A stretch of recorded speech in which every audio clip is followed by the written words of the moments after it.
आप सभी का हमारे YouTube चैनल पर स्वागत है। आज हम आपको डेंगू बुखार के बारे में बताने जा रहे हैं, क्योंकि वर्तमान समय में डेंगू बुखार ने एक भयानक स्थिति या भयानक रूप ले लिया है। इसलिए आपको डेंगू बुखार के बारे में जानकारी होना अत्यंत ही ज़रूरी है। तो वीडियो को पूरा देखें, यह जानकारी आपके लिए बहुत ही उपयोगी सिद्ध हो सकती है। तो शुरू करते हैं। डेंगू बुखार एक आम संचारी रोग है जिसकी मुख्य विशेषता है तीव्र बुखार, यानी कि तेज बुखार। इस बुखार में शरीर बहुत ही अधिक दर्द करता है, इसी के साथ सिर दर्द भी होता है। यह एक ऐसी बीमारी है जो काफ़ी बड़ी संख्या में फैलती है और समय समय पर इसे महामारी के रूप में भी देखा जाता है। 1996 में दिल्ली व उत्तर भारत के कुछ भागों में इसकी महामारी फैली थी। वयस्कों के मुकाबले बच्चों में इस बीमारी की तीव्रता अधिक होती है, यानी कि इस बीमारी का असर बच्चों में ज़्यादा होता है और अगर ध्यान नहीं दिया जाए तो उनकी मृत्यु भी हो सकती है। ये बीमारी यूरोप महाद्वीप को छोड़कर पूरे विश्व में होती है तथा काफ़ी लोगों को प्रभावित करती है। उदाहरण के तौर पर एक अनुमान है कि प्रतिवर्ष पूरे विश्व में लगभग 2 करोड़ लोगों को डेंगू बुखार होता है। यह बीमारी किस कारण होती है? यह डेंगू वायरस विषाणु द्वारा होता है, जिसके 4 विभिन्न प्रकार हैं: टाइप 1, टाइप 2, टाइप 3 और टाइप 4। आम भाषा में इस बीमारी को हड्डी तोड़ बुखार कहा जाता है, क्योंकि इसके कारण शरीर व जोड़ों में बहुत दर्द होता है। अब बात करते हैं डेंगू किस प्रकार फैलता है। मलेरिया की तरह डेंगू बुखार भी मच्छरों के काटने से फैलता है। इन मच्छरों को एडिज मच्छर कहते हैं, जो काफ़ी ढीठ व सासी मच्छर होते हैं और ये मच्छर दिन में भी काटते हैं। भारत में ये रोग बरसात के मौसम में तथा उसके तुरंत बाद के महीनों अर्थात जुलाई से अक्टूबर तक सबसे अधिक होता है। डेंगू बुखार से पीड़ित रोगी के रक्त में डेंगू वायरस काफ़ी मात्रा में होता है। जब कोई एडिज मच्छर डेंगू के किसी रोगी को काटता है तो वह उस रोगी का खून चूसता है। खून के साथ डेंगू वायरस भी मच्छर के शरीर में प्रवेश कर जाता है। मच्छर के शरीर में डेंगू वायरस का कुछ और दिनों तक विकास होता है। जब डेंगू वायरस युक्त मच्छर किसी अन्य स्वस्थ व्यक्ति को काटता है तो वह डेंगू वायरस को उस व्यक्ति के शरीर में पहुंचा देता है। इस प्रकार वह व्यक्ति डेंगू वायरस से संक्रमित हो जाता है तथा कुछ दिनों के बाद उसमें डेंगू बुखार के लक्षण प्रकट हो सकते हैं। संक्रामक या संक्रमण काल की बात करें तो संक्रमण काल से तात्पर्य मच्छर के काटने से लेकर उस रोग के प्रकट होने तक का समय है। जिस दिन डेंगू वायरस से संक्रमित कोई मच्छर किसी व्यक्ति को काटता है तो उसके लगभग 3 से 5 दिनों बाद ऐसे व्यक्ति में डेंगू बुखार के लक्षण प्रकट हो सकते हैं। ये संक्रामक काल 3 से 10 दिनों तक भी हो सकता है। डेंगू बुखार के लक्षण इस बात पर निर्भर करेंगे कि डेंगू बुखार किस प्रकार का है। डेंगू बुखार 3 प्रकार के होते हैं। पहला है क्लासिकल या साधारण डेंगू बुखार। दूसरा है डेंगू हेमरेज बुखार DHF। तीसरा है dengue shock syndrome DSS। Classical या साधारण डेंगू बुखार एक स्वयं ठीक होने वाली बीमारी है तथा इससे मृत्यु नहीं होती है। लेकिन यदि DHF तथा DSS का तुरंत उपचार शुरू नहीं किया जाता है तो वे जानलेवा सिद्ध हो सकती है। इसलिए यह पहचानना अत्यंत महत्वपूर्ण है कि साधारण डेंगू बुखार है या DHF अथवा DSS। निम्नलिखित लक्षणों से इन प्रकारों को पहचानने में काफ़ी सहायता मिलेगी। तो पहले बात करते हैं क्लासिकल या साधारण डेंगू बुखार की। इसमें ठंड लगने के साथ अचानक तेज बुखार चढ़ता है। सिर, मांसपेशियों तथा जोड़ों में दर्द होता है। आंखों के पिछले भाग में दर्द होना जो आंखों को दबाने या हिलाने से और भी अधिक बढ़ जाता है। अत्यधिक कमजोरी लगना, भूख में बेहद कमी तथा जी मिचलाना, मुंह के स्वाद का खराब होना, गले में हल्का सा दर्द होना, रोगी बेहद दुखी तथा बीमार महसूस करता है। शरीर पर लाल दरारें, रेशे का होना, शरीर पर लाल गुलाबी दरारें निकल सकती है। चेहरे, गर्दन तथा छाती पर विसरित दोनों ही तरह के दरारें हो सकते हैं। बाद में ये दरारें और भी स्पष्ट हो जाते हैं। साधारण या क्लासिकल डेंगू बुखार की अवधि लगभग 5 से 7 दिन तक रहती है और रोगी ठीक हो जाता है। अधिकतर मामलों में रोगियों को साधारण डेंगू बुखार ही होता है। दूसरा है डेंगू हेमरेज बुखार, DHF। यदि साधारण क्लासिकल डेंगू बुखार के लक्षणों के साथ साथ निम्नलिखित लक्षणों में से एक भी प्रकट होता है तो DHF होने का शक करना चाहिए। इसमें जो मुख्य लक्षण है वो है रक्त स्त्राव, हेमरेज होने के लक्षण, नाक, मसूड़ों से खून जाना, सोच या उल्टी में खून जाना, त्वचा पर गहरे नीले काले रंग के छोटे या बड़े चिकते पड़ जाना आदि रक्तस्राव के लक्षण हैं। यदि रोगी को किसी स्वास्थ्य कर्मचारी द्वारा टॉर्निक टेस्ट किया जाए तो वह पॉजिटिव पाया जाता है। प्रयोगशाला में कुछ रक्त परीक्षणों के आधार पर DHF के निदान की पुष्टि की जा सकती है। तीसरा है डेंगू शॉक सिंड्रोम, DSS। इस प्रकार के डेंगू बुखार में DHF के बताए गए लक्षणों के साथ साथ शॉक की अवस्था के कुछ लक्षण भी प्रकट हो जाते हैं। डेंगू बुखार में शॉक के लक्षण ये होते हैं: रोगी अत्यधिक बेचैन हो जाता है और तेज बुखार के बावजूद भी उसकी त्वचा ठंडी महसूस होती है।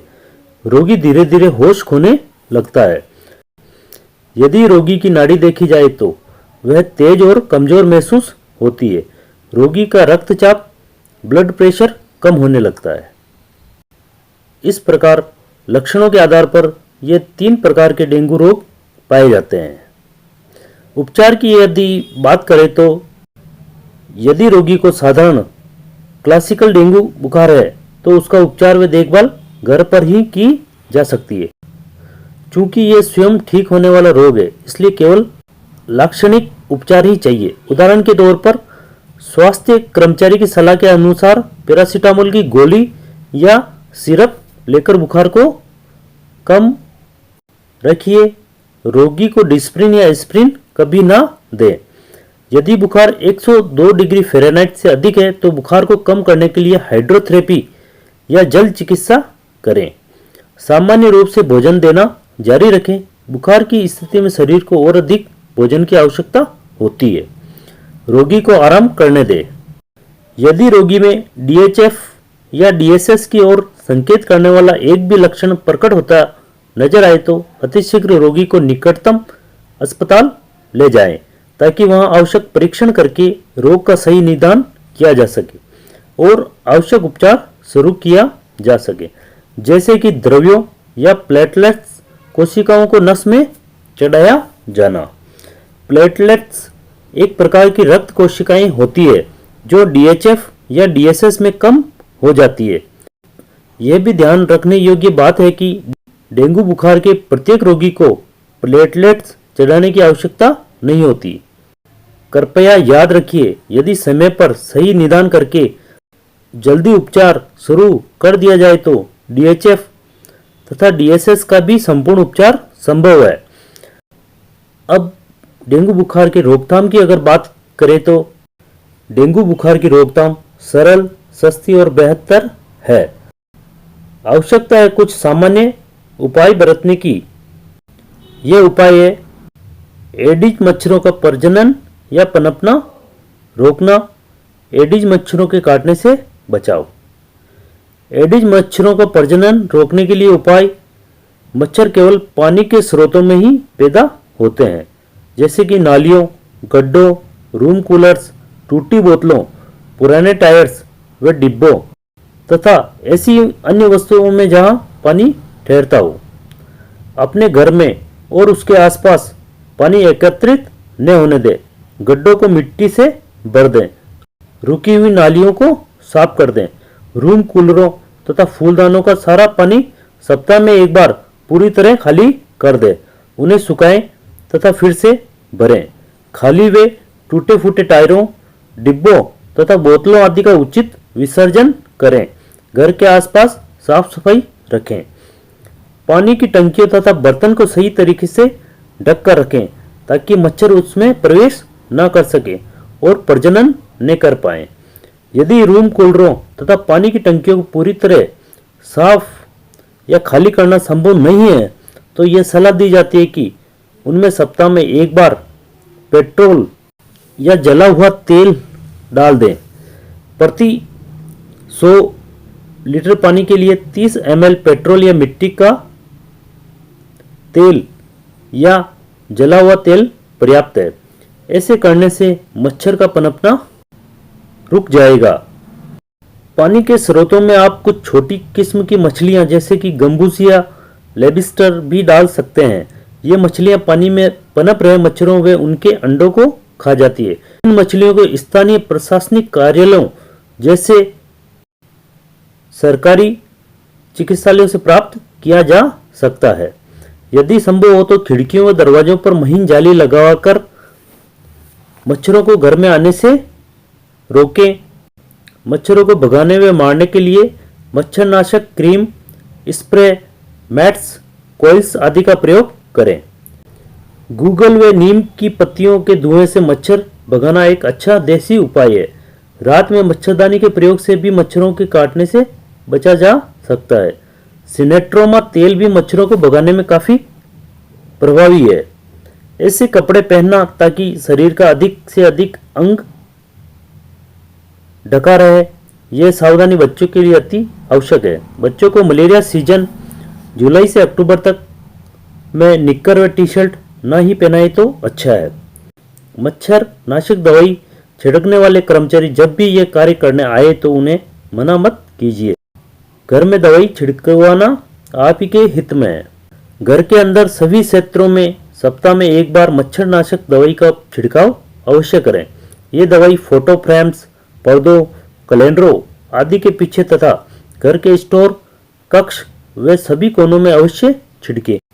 दवाई छिड़कते समय अपने मुंह व नाक पर कोई कपड़ा अवश्य बांध ले तथा खाने पीने की सभी वस्तुओं को ढककर रखें। फ्रिज के नीचे रखी हुई पानी इकट्ठा करने वाली ट्रे को भी प्रतिदिन खाली कर दें। हमारे घर के आसपास के क्षेत्र में सफाई रखें। कूड़ा करकट इधर उधर ना फेंकें। घर के आसपास जंगली घास व झाड़ियां आदि न उगने दें। घर के आसपास कम से कम 100 मीटर के अर्धव्यास में तो बिल्कुल नहीं। ये मच्छरों के लिए छिपने व आराम करने के लिए उपयुक्त स्थल होते हैं। यदि आपको लगता है कि आपके क्षेत्र में मच्छरों की संख्या में अधिक वृद्धि हो गई है या फिर बुखार से काफी लोग ग्रसित हो रहे हैं तो अपने स्थानीय स्वास्थ्य केंद्र, नगरपालिका या पंचायत केंद्र में अवश्य सूचना दें। यह भी याद रखने योग्य बात है कि एडिज मच्छर दिन में भी काट सकते हैं, इसलिए इनके काटने से बचाव के लिए दिन में भी आवश्यक सावधानी बरतें। यदि किसी कारणवश दरवाजों और खिड़कियों पर जाली लगवाना संभव नहीं है तो प्रतिदिन पूरे घर में पायरेथ्रम घोल का स्प्रे या छिड़काव करें। डेंगू बुखार सर्वाधिक रूप से जुलाई से अक्टूबर माह के बीच की अवधि में होता है, क्योंकि इस मौसम में मच्छरों के पनपने के लिए अनुकूल परिस्थितियां होती है। इसलिए इस मौसम में हर सावधानी बरतनी चाहिए। अंत में एक सलाह और, डेंगू बुखार से ग्रस्त रोगी को बीमारी के शुरू के 6-7 दिनों में मच्छरदानी से ढके हुए बिस्तर पर ही रखें ताकि मच्छर उस तक ना पहुंच पाए। इस उपाय से समाज के अन्य व्यक्तियों को डेंगू बुखार से बचाने में काफ़ी सहायता मिलेगी। यदि आपको कभी भी ऐसा लगे कि काफ़ी व्यक्ति ऐसे बुखार से पीड़ित है जो डेंगू हो सकता है, तो अतिशीघ्र स्थानीय स्वास्थ्य अधिकारियों को इसकी सूचना दे। ऐसा करने से डेंगू बुखार को महामारी का रूप धारण करने से पहले ही आवश्यक कदम उठाकर नियंत्रित किया जा सकता है। और अगर आपको डेंगू बुखार का संक्रमण हो तो तुरंत प्रभाव से चिकित्सा अधिकारी को दिखाएं, जिससे कि समय रहते आपकी बीमारी को ठीक किया जा सके। अगर जानकारी अच्छी लगी हो तो ज़्यादा से ज़्यादा शेयर करें, कमेंट्स करें और चैनल को सब्सक्राइब करें। इसी के साथ हमारे YouTube चैनल पर बने रहने के लिए आप सभी का धन्यवाद।